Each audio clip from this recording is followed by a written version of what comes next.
میزبان محترم، میں شاہی امام سید احمد بخاری آپ سے مخاطب ہوں۔ جیسا کہ آپ اخبارات، ٹی وی اور سوشل میڈیا پر یہ خبریں متواتر سن رہے ہیں کہ دہلی سمیت ہندوستان کے مختلف صوبوں میں کرونا وائرس بہت تیزی کے ساتھ پھیل رہا ہے۔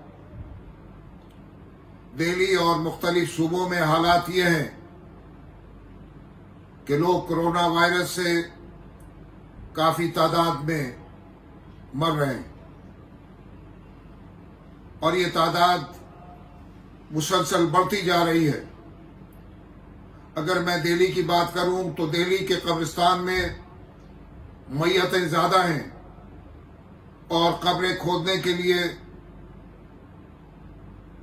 کھودنے والوں کی جو تعداد ہے وہ کم ہے۔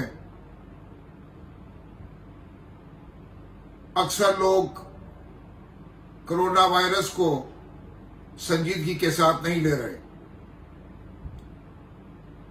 میں آپ کو بتا دوں کہ یہ وائرس اس دفعہ جو پھیل رہا ہے نہایت خطرناک ہے۔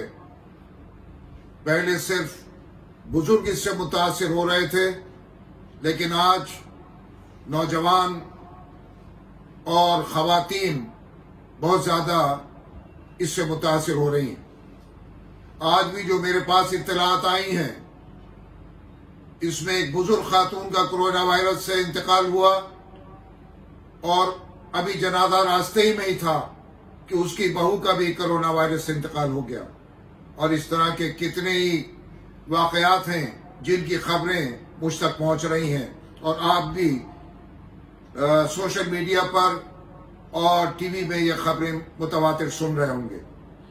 اس لیے میں آپ سے اپیل کروں گا کہ سوشل ڈسٹینسنگ کا بہت خیال رکھنا ضروری ہے، خاص کر نماز کے اوقات میں فاصلہ ضروری ہے، اور ماسک کا استعمال بھی نہایت ضروری ہے۔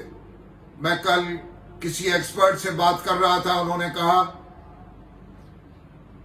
کہ یہ ماسک ہمیں بہت حد تک اس وائرس سے بچا سکتا ہے، لیکن عام طور سے لوگ اس میں سستی سے کام لے رہے ہیں۔ اس لیے آج جامع مسجد میں ہم نے جو فرش تھا اس کو اٹھا دیا ہے اور اسٹیکر لگائے جا رہے ہیں تاکہ لوگ فاصلے کے ساتھ نماز ادا کریں۔ اسی طرح میں اپیل کروں گا مختلف مساجد سے بھی، مساجد کے ذمہ داروں سے بھی، کہ وہ اپنے فرش کو اٹھا کر وہاں پر اسٹیکر لگا لیں اور فاصلے کے ساتھ نماز ادا کریں۔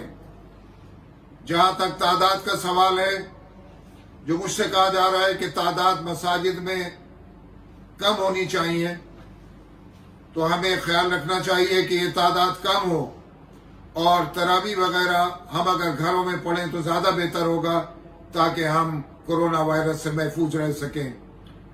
ہمیں دعا کرنی چاہیے، میں بھی دعا گو ہوں کہ اللہ تعالیٰ پوری انسانیت کو اس کرونا وائرس سے محفوظ رکھے، ہمارے ملک کو بھی، ہمارے ملک کے عوام کو بھی، اور دنیا میں جہاں جہاں وائرس پھیلا ہوا ہے اللہ تعالیٰ اس وائرس سے سب کو محفوظ رکھے۔